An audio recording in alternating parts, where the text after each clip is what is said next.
something game breaking to show you. With the new patch, new gems, new axes, and all these things came to the game. So I'm back on Barb, and with this I want to show you the version 2 of the max speed barbarian. I love it. I'm always trying to perfect it. So let's dive into the skills, because if you guys still don't see, we made a few changes. Now we are using the Wrath of the Berserk, Demoralize, Furious Charge, and the Sunder. The Sunder got fixed very recently, so now we are back on using it. Now let's talk about one of the MVP answers of the game right now. It is the Whirling Wall. This one is gonna make that your Demoralize now gonna become a buff, and every time that you run, you're gonna start blasting some wind. Then these together, with either small, you're gonna be able to leave behind you like this lava, and this lava now, because of the hotfix, whenever you run and you burn the enemies together with the Demoralize and the Lion's Mane main hand, you are able to resolve that burn, and with this, the burn is gonna create a lot of damage, and pretty much you're gonna one-shot the packs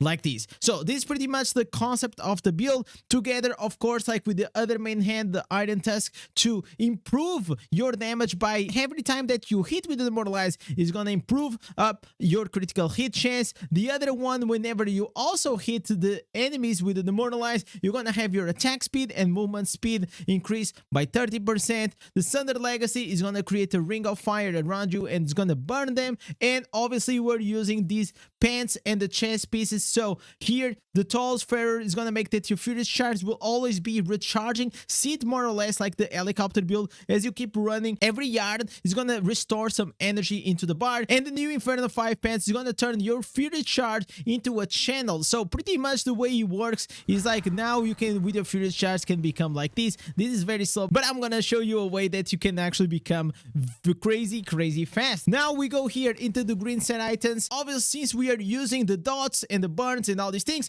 we want to use 2 pieces of burn to increase by 30% the duration of those harmful effects. Now we also using 2 pieces of the augments to increase the ignite and the burning effect by 30%, so 60% increase duration on your Hydro Small, the Thunder burning. And then we are going here with the 4 pieces Vitus, and you may ask why 4 pieces? Well, Vitus is gonna increase the duration of your buffs, this you already know, but also is gonna increase by 30% your attack speed. So whenever your attack speed it is increased, not only improves the speed of your primary attacks, but we are mainly searching for this. The speed of your skills are also increased. So the higher your attack speed on this build, the faster you actually gonna go with your Furious Charge. Now let's go into the stats and also the Awaken Slots. Regarding the stats, I'm also gonna mention here, obviously you want to have as higher of a movement speed as you can. So I got 90%,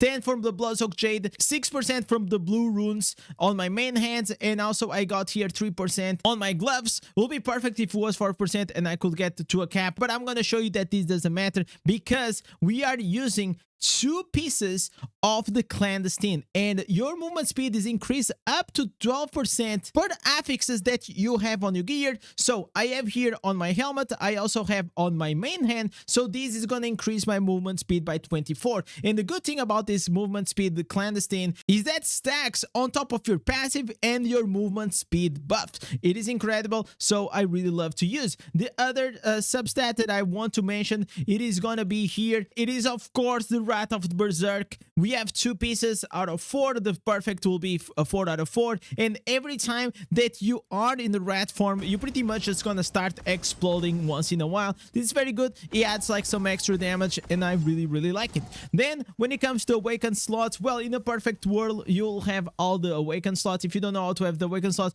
pretty much need to have your gems at least at rank 4 and awaken them with the Dawning Echo on the jeweler. After that, you're gonna be able to have like this bonus. So on these can give you increased damage by 10%, or it can give you also cooldown decreased by 10%. As a personal preference, I always like to have the cooldown decreased by 10% because it just makes my build and my uptime on my skills like 100%. So this is just like way more comfortable for me to play. Usually at this stage, like damage, it is not like really an issue. Now regarding here the legendary gems, I kind of want to talk about this because I actually made a few changes. If you guys see here, you guys gonna find that now I am using a rank 10 trick shot gem, and the reason for this is that it's gonna make that my channel skills will consume 24% of the energy slower than before, which is gonna allow us to be always in furious charge. The other one, it is the new 2-star spectral glass. This one, it is incredible. Every time that we're gonna crit, we're gonna be able to shatter the enemy and also increase the damage by 16%, and with this we also are increasing the critical hit chance against them. It is a banger of a gem. I will absolutely, if you're free to play, spend it. Well, I don't know, man, like this seems like a S tier gem 100%. I love it. Pain clasp, whenever we have a dot, is gonna increase the damage by 13%. Bloodsoaked Jade, 10% movement speed, increase all damage. Run consequence is gonna add a burn, but above all, it's gonna increase our critical hit chance. And then we are using the Void Spark, so we have like the chain lightning to hit all the mobs. If you don't have the Void Spark, well, don't worry. So you can go with a Viper's Bite, you can go with the Berserker Eye, you can go with the Everlasting Torment, you can go with like so many other options that you really don't need to worry. The other one, it is the Morn Skull, because the Morn Skull is gonna attack also mobs around us, and also is gonna increase a lot of our damage output. I feel like this is really good. Then here for the Warband and the Paragon, the Warband Room, you already know. If you want to go farming, you always want to go fast. You want to have the Protector with the Shepherd's Burden, because it's going to increase your size by 15%. The bigger you are, the higher the movement speed you're going to have, and that's why we are also using here the right bottom corner of the Brawler, so we can have the increased size of 8%. 5 here, then increase to 8%. So with this, we are big freaking Barb. Most likely, if you now also have the new 5-star of Colossus, you can become even bigger, but some people are saying that the Barbarian is already hitting the movement speed cap with this increased size, so maybe you're not going to be able to. Either way, I don't have it, so I cannot really test if it is real or not. Regarding the normal gems, well, you always want to go with a combo setup like this. For the red gems, you want to go with the more damage. For the yellow ones, you want to go with the potency, and the blue ones, you want to go with the armor pen. If you don't have for all of them, obviously you're going to have to slot other ones, but you always want to keep the preference for these, because you want to boost your armor pen and potency as maximum as you can. Now here, let's also talk a bit about the runes and also the Reforge sets.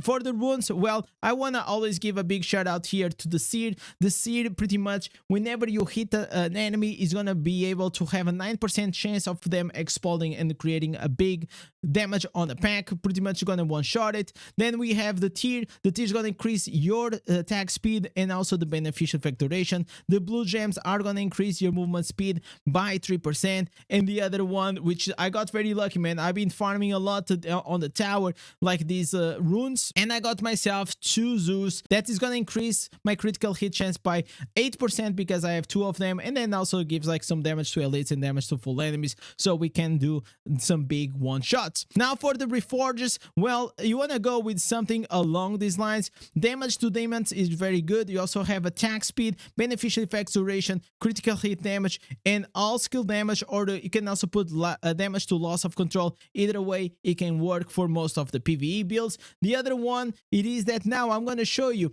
just a small list about how, if you want to min-max it. Well, this is the list. You try to get a trick shot rank 10. Try to get, if you don't have it or not, it's not like actually required, the Colossus. Then you have the Wrath of the Berserk, 4 out of 4 for extra damage. The Clandestine for extra movement speed, 2 out of 4. You don't need more. And the higher attack speed that you have, you more movement speed you can have on this build. So for example, if I had the attack speed battle pass gem, I'll probably like slot on this build and probably replace maybe with a Born Skull or something like that to just add that increase of movement speed. And now let's get into the action, because I really want to show you how this build performs. I go here to the tower because I usually how I farm. So after you get this, then you're gonna see that we are almost like just leaving the screen to a point that I'm gonna be honest, man, like if we just have to run, we just keep on running and we're gonna pretty much destroy everything. So have in mind, you also can click and get like those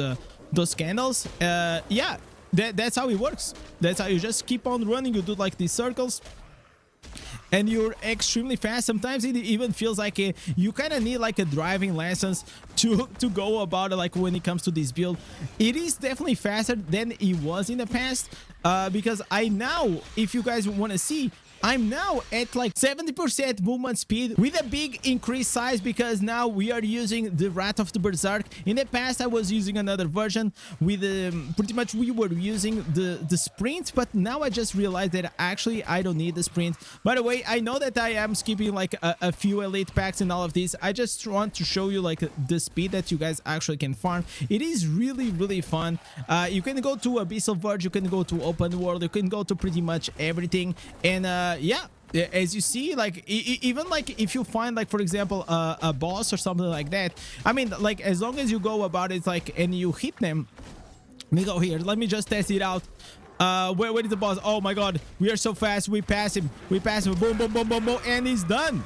Yes, yeah, he got like he got destroyed. So this is what I've been playing around. It is extremely fun. I've been doing like my open worlds, my Abyssal Verge, everything with it. And yeah, this game is all about fun. It is about breaking the limits. And this is really what I enjoy to do in the game. So if you guys enjoy this build, go test it out. It's pretty fun. In the next days, I'm going to release more bard builds that I found out for PvE and also PvP. So if you guys want that, like and subscribe, and don't forget to, for all the legends, type cheese in the comments so I know that you guys are the legends that keep getting the channel. And I'll see you guys on the live stream. Thank you for watching. Peace.